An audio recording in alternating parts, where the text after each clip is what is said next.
All right, welcome to the podcast. For this podcast, what I'm going to do is just field questions.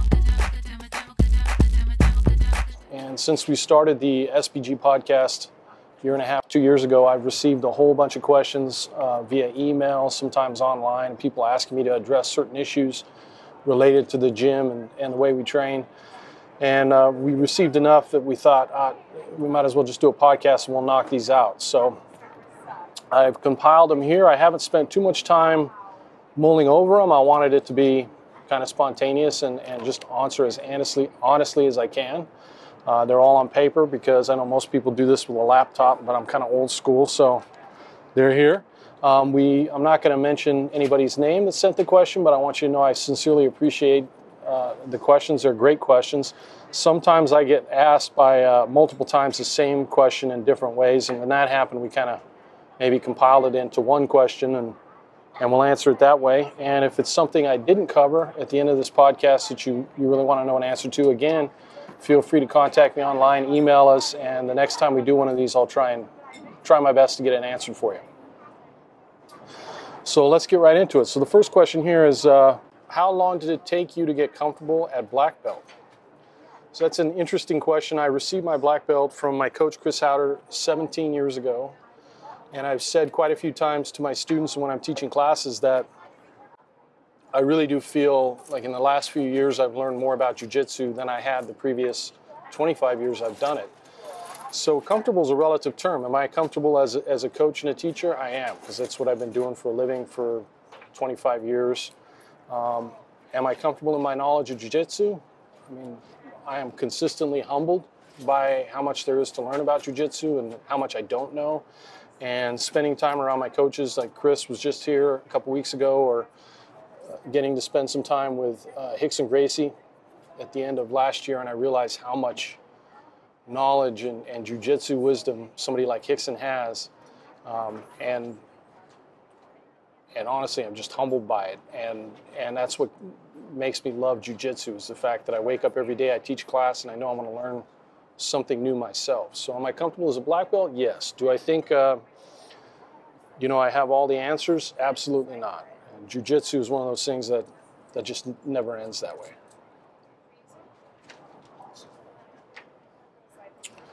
Ready? Yep. What has jiu-jitsu taught you about the relationship between self and community? That's an interesting question. One of the most important things about what we do in terms of martial arts here in SBG isn't so much just the training of the physical martial art, but the community, the relationships you establish along the way, the friendships you make, the people that you help, the people that help you, your training partners. All that is so much more important than the actual martial art that we do. And when you spend a long time with this group of people and you're all striving to get better and growing together in this craft, this trade that we do of fighting, you tend to mature alongside them and along with them, and the organization has matured, the coaches have matured, and we've all become, hopefully better people, but certainly a little bit wiser. And we've done that together, just like you'll do that together with your training partners as part of the art. That's one of the great things about tribe. And I don't want to cast a moral judgment on people that consistently travel from gym to gym or receive different belts from 4 different instructors. Sometimes, maybe they're not comfortable in a particular place, or some people that's just what they like to do. But I will say that it's just like any other relationship. Spending 10 or 15 or 20 years with the same person opens up opportunities for growth and intimacy and understanding that you just can't get any other way. And spending 10, 15, 20 years with that same group of people and growing together with your training partners, again, offers a certain kind of a level of relationship and a chance for maturity that I think is hard to get when you're going from group to group to group. So I do think sometimes people that haven't found a place that they can call home and a group of people that they can work with consistently over time miss out on that. And what they're missing out on, which is what you're asking about, I think is one of the most beneficial things to what we do. What is the most common mistake new students make? The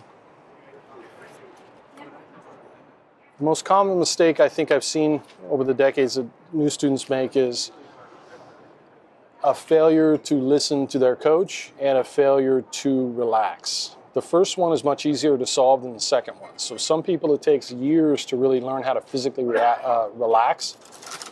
Being in a comfortable environment around people that you trust and a coach who you trust and whose advice you trust, that is extremely helpful in doing that. But again, some people, it just takes a long time. And you can't really short-circuit that process. Having a community where the higher belts and the better athletes roll competitively but relaxed and serve as living examples is extremely helpful. Having coaches that talk about that and model that on the mat is extremely helpful. But to be honest, sometimes you just have to be patient. As far as not listening to the coach, that's something you can solve immediately. If you found a coach who's a professional and knows what they're doing and has your best interest at heart, sometimes just take a moment and actually try what the advice that they're trying to give you. Because usually what happens with people who struggle to learn jiu-jitsu, most of the time it's because they're more concerned in class with beating their training partner at that particular moment than they are learning jiu-jitsu. And if you just stop and focus and say, is this really going to help me get better, more technical at jiu-jitsu right now, doing this movement that I know my coach tells me is probably a mistake, but on this particular guy it'll work. And if you can just stop doing that, your growth will skyrocket, which is one of the reasons, we'll talk about this more, I'm sure, during the podcast, but it's one of the reasons that I found that women learn jiu-jitsu much faster than men, is usually they're not burdened by as much of that ego or stubbornness when it comes to learning. So that would be my response to that. Next question, what is the best approach to rolling with higher belts? This is all about context. So if you have an out-of-town instructor and he's a black belt and he's older and he's teaching a class, you want to be respectful and approach that with a level of respect and understand and not try when you touch hands with them and roll with them to kill them immediately, because that doesn't set a good example for your gym and it's just not a necessarily polite thing to do. But having said that, the best way to roll with higher belts is to roll just like you roll with anybody else. Roll competitively, but not rough. Usually, the faster you go, the faster you're going to tap. If the other black belt is rolling competitively with you as well, and you're a blue or purple belt, and you go real fast and hard, that's probably going to be a shorter match. Slow it down a little bit. Try and pace yourself. That way you can actually see what's happening to you while they're doing it, and you'll oftentimes learn more from the experience that way. Next question, what position do you consider the most important? There is no position that's more important than the other. In jiu-jitsu or in a fight, you have to know every position. You can't consider yourself good at fighting or good at jiu-jitsu if there's a position that you're just missing. Having said that, there's some positions that you're going to find yourself in fighting more than others. And of course, the guard, both holding guard and passing guard, is something that happens in almost every match and almost every fight that goes to the ground. Other positions, maybe you'll wind up in that position during the match, maybe you won't. Having said that, you still need to learn all of it. If you could go back and change the way you approach jiu-jitsu at white belt, what would you change? That's a very good question. There's a lot of things I would change, but if I was going to pick one thing that's the most important thing, I would say this. I would say if I could go back and learn jiu-jitsu as a white belt, I would roll a lot less competitively than I did. I would roll a lot more gentle than I did. I would care a lot less about winning those matches in the gym than I did. And, when I was in my 20s and early 30s, I really was, I wanted to win and I wanted to tap out my training partners and we rolled hard and my learning curve wasn't what it could be. So one of the things I tell students when I'm teaching my classes in my seminars is when I talk about trying to roll relaxed and how good grips are letting go sooner instead of hanging on longer and trying not to use a lot of explosiveness and physical muscle while you roll and instead be more technical. I'm not doing that for any philosophical reason. It's not Aikido. I don't have some utopian hippie vision of what fighting or violence should be. I'm doing that for one reason only, and that's if you do that and you're smart about it, you will learn jiu-jitsu faster. And then when you do get into a competitive match or you get into a fight or self-defense situation, you're going to have this higher level of technical skill combined with all the strength and speed and youth and explosiveness that you can possibly muster under those circumstances. But by shelving those things in practice as much as possible and trying as much as you can to let the technique do the work, you're going to get better faster. And if you watch the really great jiu-jitsu competitors and you watch them compete and just look at their expression, and most of them tend to be fairly calm. This isn't the kind of sport where being, really aggressive and angry and just going harder next time at the higher levels, that's not going to help you beat a Rafa Mendes or, escape a Hodger's Mount. It's just, you have to have just a super high level of technique to ever play with them in any way where you can give them any kind of game whatsoever. And to accomplish that sooner rather than later, relax. So that's certainly what I would do. How has SBG improved you as a human being? My relationships with the people that I care about, which is my wife, my kids, my family, and my students and peers and fellow instructors of the organization, have been the catalyst for whatever maturity or growth I've had over all my adult life. And so it's not so much SBG helping me improve as a human being or any given organization, it's those relationships that you nurture. Again, it goes back to what I was talking about in the previous question, but having friendships and training partners that you've had for decades is a really powerful thing, especially when both of you are honest with each other and you have an opportunity then to explore places where you need growth and somebody that's going to give you honest feedback. And if you isolate yourself or you don't allow yourself to make those connections with people, it's very difficult, I think, to mature. We're social primates and we need that. So as much as possible, foster those meaningful relationships on the mat, off the mat, with your family, with your training partners, with your coaches. And that's going to be the most powerful thing as far as any personal growth. If you were not at SBG, what would you be doing? I have no idea. I'm one of the fortunate people that even when I was a little kid, I knew kind of that I wanted to do martial arts. I was just obsessed with martial arts. I know a lot of my other fellow coaches in the organization were kind of the same way. So there are other people that I've met that have had that same experience with different kinds of careers, whether it's music or whatever. And I think we're kind of fortunate that way because other people, maybe they're in their 30s or 40s and they kind of realize what they like to do or what they really want to do with their life as far as a career, and then they have to take that path, which is fine too. But I just feel grateful that I've always loved martial arts and I've been able to make a living at it. So it's difficult for me to put myself in a position of what I would be doing, but if I had to guess, I would say it's probably something academic because, I enjoy reading and studying different topics. All right. Not politics? No. Have any of the coaches in SBG experienced BJJ as an addictive phenomenon?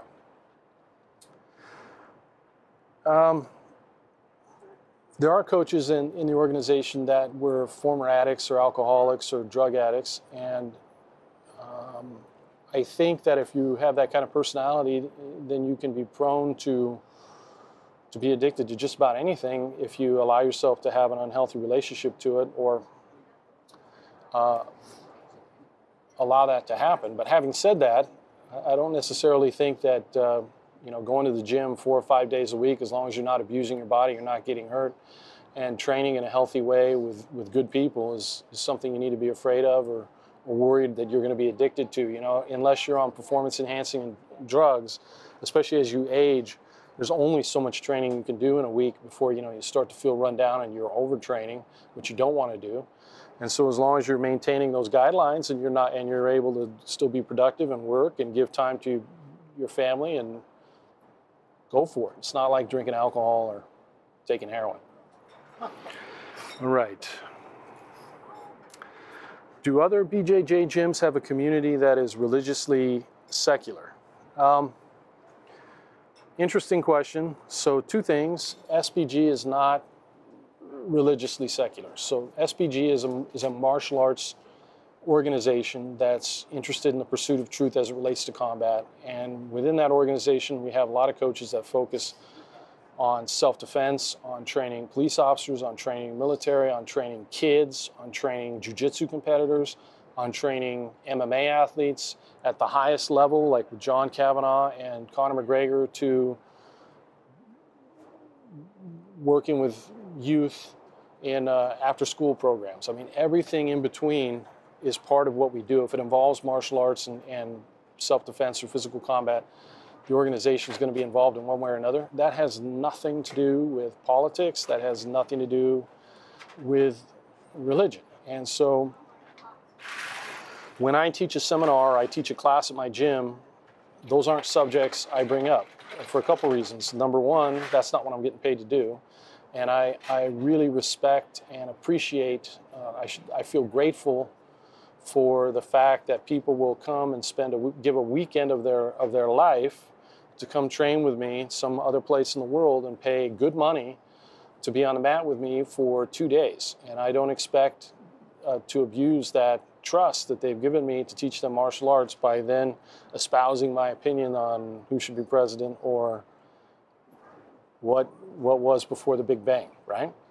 Having said that, some of the friends my students are also maybe friends on my personal Facebook page, and I do have a personal Facebook page, and I occasionally, will post an article about education or politics or religion that I find interesting, and I would hope that people can differentiate between whatever my beliefs are as it relates to social issues and politics from what I do in the organization. I also want to point out that there's a lot of atheists and secular people in the gym. There's also Christians, there's also Muslims, and there's also Buddhists. So I don't really care at all what your religious beliefs are or what your political beliefs are. My gym is filled with, I'm in Portland, so I've got a lot of liberal Democrats, but I also have conservatives, I have Republicans, I have libertarians. You go to another part of the United States and those coaches, a lot of their gym will be more conservative people. They're in a more conservative part of the country. All good, don't care. What really matters underneath all that, in terms of going back to the importance of long-term relationships and establishing those bonds, are values. And I've learned, especially over the last decade, that I share really important values with people who are Christian or have other religious beliefs, that maybe I don't share those particular religious beliefs about how the universe was created. But when it comes to raising our kids and the responsibilities and duties of being a husband or a father, of making sure that you contribute to society and you try and be a good citizen, those things, those which are way more important than anybody's existential beliefs about what happens after we die, those values I share, and that's what holds us together and what we have in common, and that's much more important. All right. How do you handle the feeling of not progressing? I do remember experiencing that when I was a blue or purple belt a long time ago. And what I remember realizing, I don't remember exactly when it was, I was probably around purple belt time. Purple belt is what Chris Howder my coach calls the hump belt. It's like it's the belt you're usually at the longest, other than black belt, which you'll be for the rest of your life. And it's the belt where you tend to do the most work. If I remember correctly, I think Chris had me as a purple belt for like 6 or 7 years, which was perfect. And the reason is because when you're a white belt and someone's beating you or holding you in a headlock or you're having trouble escaping, whatever it is, your coach can then come in and give you a technical answer, and you can drill that, and then you can go back, and all of a sudden that problem is solved. And now you're able to overcome that problem with that particular opponent on the mat. And that then becomes, you equate that in your mind as learning and growing. And you're going to have this kind of a pretty quick learning curve as a young white belt and blue belt, where You're going to go from not being able to fight on the ground unless you wrestled before to, wow, you can really do a lot of stuff. And then once you get to be a purple belt, a young purple belt, you know most of that material. You're going to know technically probably as much as a lot of black belts know. You may not know the depth of it, but you certainly have the width of the information. And so the learning then at that point becomes more a question of timing. And that's not as easy to perceive as all of a sudden you learn a new technique and now you can escape. And that's a trickier thing. And so what you'll experience then is you might experience these long plateaus, what you think is a plateau or you feel it's a plateau. And then all of a sudden a spike in your ability. I certainly experienced that. Really what's going on there is your body is learning every time you do jiu-jitsu. Your body's acquiring timing every time you do jiu-jitsu. You may not mentally understand exactly what you're learning all the time because, again, this has more to do with timing and motion than it does new technique. But you're learning. And then all of a sudden, you have a moment where you realize, wow, I actually have gotten better. And that's kind of how it happens. So my answer to you would be, sure, I've had that in the past. But as time goes by, I realize that's just not how jiu-jitsu works. It's not like this continuous technique and then you get better, technique and then you get better. And you become more comfortable with the process. And you understand you're always learning when you're on the mat.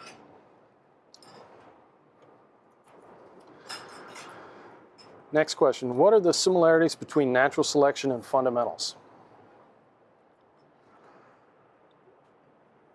I don't know that I can speak too well about similarities between natural selection and fundamentals, but what I have talked about before in the past is the similarities between natural selection and the process of developing a style.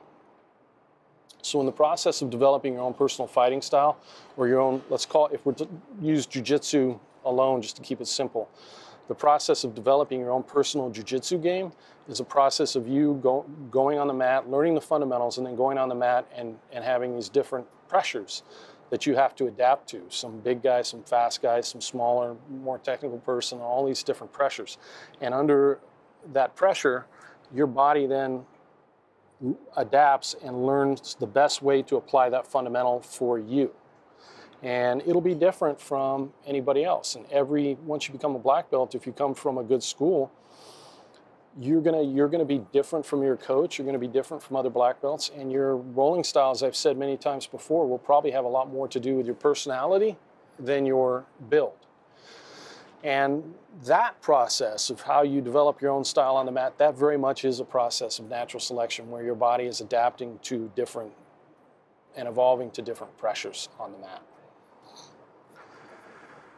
Do you ever roll with your eyes closed? Yeah, I do that all the time. I do that more and more the last few years, especially when I'm teaching or working a technique or I'm trying to feel what the other person is doing. I do find it helpful sometimes just to close my eyes and kind of relax a little bit, connect better to the person wherever your position is, take away the slack, and then you can kind of really feel their movement, whether they're pushing or pulling or where their base is off. And so, yes, it's very helpful. I would strongly recommend you do that. Right. When you broke off from the JKD groups to focus on aliveness, that must have been risky at the time. What gave you the confidence and belief to make it your own path? I don't really perceive it as being risky. I actually don't think it was risky. I can tell you at the time and again, we're talking 26 years ago when I was in my young 20s, early 20s, I definitely didn't perceive it as risky. So what I saw was a lot of people who were either unwittingly involved in a kind of a fake martial art or intentionally being incongruent with their own belief system. So they understood that you have arts that are for fighting, like Muay Thai or boxing, and that was part of the JKD training curriculum. And then they'd get together and click sticks or do some hand trapping technique that's absolutely ridiculous. And you'd have a book by Dan and Asano like Absorb What Is Useful, where they have side-by-side comparisons, and you'd have Paul Vinak showing the difference between having your hands up and the efficiency of a boxing stance in relationship to some traditional karate stance. And they were making comparisons. And that's a very healthy, very good thing to do. We have this taboo that existed in the martial arts where it's considered impolite or rude to do that, or somehow you're not being a good person to do that. That's completely backwards. If you think about any aspect of human learning, any field of human knowledge, how does that field of human knowledge grow from generation to generation? It grows by the people, the current generation, learning from the elders and the people that came before them what they have to offer, understanding it, appreciating it, and if they're in a good headspace, being grateful for it, but then building on that information, changing it, having it evolve in a way that's going to be more effective, and then passing that along. So we learn, each generation gets better than the generation that came before. That process stops the moment you say, oh, we can't criticize a method, or we can't criticize a technique or a way of doing things. This is not a personal attack. This is how we as human beings get better, and this is how engineering and sports and everything else evolves, except for traditional martial arts. So what I feel Dan Inosanto was trying to do in that book and at that time was very healthy. Here's the problem. They had the side-by-side comparisons, and then all of a sudden you see them doing Penjak Silat. And they're doing something that's just as much of a dead pattern, but in many ways actually more ridiculous than Shotokan in terms of functionality.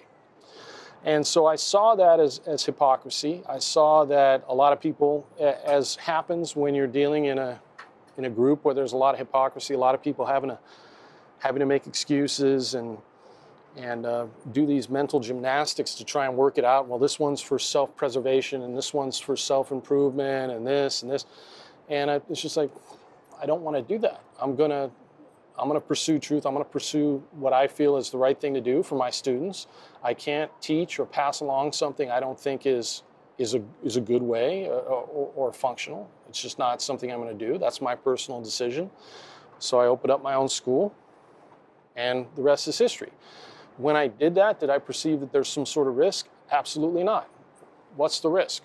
What are they going to do? I mean, the only risk I really perceived is I didn't think I'd make any money, because everybody around me was telling me, we do it this way because people want to click sticks together. People want a certificate. They want to collect a certificate. Every time you do a seminar, you get a certificate. You know, that's what they were into. Notebooks. They want to collect patterns. And I said, well, okay, maybe that's true. It's not what I want to do, so I'm going to train the way I want to, and we'll see what happens. And, you know, my gym took off because there's a lot of people that want to train like I do. And now, 25 years later, 26 years later, of course we realize that, because there's Brazilian Jiu-Jitsu gyms and MMA schools all around the country, and it's very common. So there was a market there. That was the only real risk, but I never had any thought of anything else. I will tell you this, within the JKD community, there was this very strong taboo about speaking out against those things, and people did. I could see that people around me were kind of like, ooh, a little bit shocked, and you know, they perceived some sort of risk, I guess, in terms of breaking a taboo. But honestly, even when I was a young man, I always thought that was a bit silly. All right. As a man that is usually anywhere from 50 to 100 pounds, heavier, and 1.5 feet taller than most of your training partners, it's a little bit of an exaggeration, but yeah. Did you ever find it hard to distinguish when it comes to sheer size compared to technique that made a position or submission work? Did you ever have any self-conflict in believing that size didn't matter at times? Okay, so those are two different questions. Let me address the first one.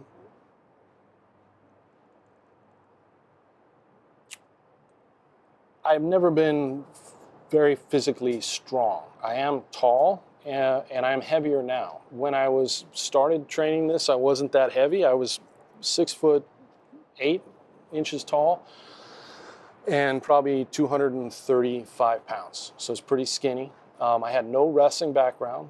If you were to ask me to do a pull-up, I would not have been able to do a pull-up. But having said that, I did realize I do have weight. If I'm rolling with somebody that's 170 or 180 pounds, I do have weight. And once you learn to use weight in jiu-jitsu, that becomes very powerful. That combined with the fact that at the time, my most competitive training partners, the ones that were the most capable of tapping me out, that I was working with on a regular basis, weren't higher level jiu-jitsu guys. They were high level wrestlers. And so the notion that, I do have a weight advantage combined with the fact that I'm not going to get on top of these guys even if I wanted to, meant that for the first 10 or 15 years I did jiu-jitsu, I almost always started and played from the guard. So I would start from my back, I would play from the guard. If I got a sweep and got on top, I'd do that. But again, up until I was about a black belt, I wasn't really even doing that many sweeps. So what I would do is I would just play from guard bottom. If they passed, I would try and get my guard back, and my submissions were all from guard bottom. I would be doing things like triangles and arm bars from the bottom. I did that for two reasons. One, a lot of times when I'm rolling with the wrestlers, I didn't have a choice. And two, if the other person was smaller than me in terms of weight, I would often just start there anyway to kind of put myself at a disadvantage. Now, no, I don't feel any conflict because I know when I'm using muscle, I know when I'm having to hang on too tight. I know when I roll with another good black belt and they're starting to pass my guard, or they're putting me in trouble, and I all of a sudden clamp down, or I use muscle for a minute, or I use explosiveness for a minute. I know I have a little sense of shame in that, and usually my training partners know, and we'll kind of look at each other, and I'll see John Frankel or somebody else and I'll be like, and then I'll go back and I'll try not to do that, and we all have those moments, but I'm not caught by surprise. I know when I'm rolling that way and when I'm not rolling that way. And now at my age, and I'll be 50 very soon, I can't roll that way with my younger athletes and survive just because of cardio. So they're, no matter what kind of shape I'm in, they're going to be able to go a little bit longer. So my rolling, whether I'm on top or bottom, does have to just be more efficient. Going back to a question that was asked earlier, what I would change, I wish I rolled when I was 22 the way I roll now at 49. Because I would be much, much better in jiu-jitsu right now. And my body wouldn't I wouldn't suffer as many, little aches and pains as I have now. But having said that, you can learn from my mistakes and take that out of the equation. So the second part was, did you ever have any self-conflict in believing that size didn't matter at times? I've never believed that size didn't matter. So sometimes when I've talked about, or other coaches in the gym have talked about what we call non-attribute based training, which was a term that we started using 15 or 20 years ago to kind of define the goal of what we were talking about. What I meant by that was, if you're very strong, if you're very explosive, if you're very fast, whatever it is, you have these athletic gifts. The more you can shelf those gifts while you're working in the gym with your training partners and your teammates, the better you're going to be in the long run at jiu-jitsu. There's going to be a time where you're going to want to go hard, especially if you're getting ready for a competition, to know what that feels like, to be prepared for that pressure. But you don't need to roll like that every time. You don't need to roll like that much. And if you're not getting ready for a specific competition, you really almost never need to roll like that. You can roll soft and be competitive in jiu-jitsu and get very, very good. Does that mean I think size doesn't matter? No. What it means is I think size really does matter. And the only way you're going to overcome that size, and the only way you're going to overcome that youth, and the only way you're going to overcome that sheer physical strength of this other person who wants to beat you up, who's bigger, stronger, younger than you are, is for your technique to be that much better than them. And for your technique to be that much better than them, then you have to roll like you're a 110-pound woman, not a 270-pound man. And this is one of the reasons why I think women, I've said before, overall, painting with a broad brush, tend to learn jiu-jitsu quicker. Some of my female black belts have gone from a white belt to highly competitive black belt with men or women within 5 or 6 years. And I've had strong, young, big male athletes that have been blue belts for 12 years. And the difference there is the ability of that blue belt to just shelf those attributes, not be so stubborn, and learn jiu-jitsu. And their inability to do that has caused them to kind of plateau, whereas the younger female athlete or the older female athlete, she didn't have a choice. She's not going to be able to roll with a young, strong man and out-muscle him, so she has to use the technique. So to me, that's common sense. And the general rule is really simple. It goes like this. I want you to have as much size and strength and speed and physical attributes and gas in your tank as humanly possible. I want you to be as strong and fast as you can be. And I want you to use as little of it as humanly possible when you train in the gym. When you get in a competition against another school member, absolutely, if you're IBJJF and you go as hard and strong as you can in that tournament. You're in a fight, absolutely. You're in the cage, you go as hard and strong as you can. You're defending yourself or your family, of course, you go as hard and strong as you can. In the gym with your teammates, shelf as much of that as you can. I want you to have as much as you can, and I want you to use as little as you can. It's really that simple. Thanks for watching. Make sure you click like and subscribe and click on the bell icon for notifications. And don't forget to check out SBGU. It's our newest project, my newest project that I'm very proud of. We're taking all of the information that we've accumulated over the decades for SBG and all the new material that's coming out. We're putting it online so I can finally have contact with all our students around the world and answer questions and get to know all of you better. So make sure you check it out.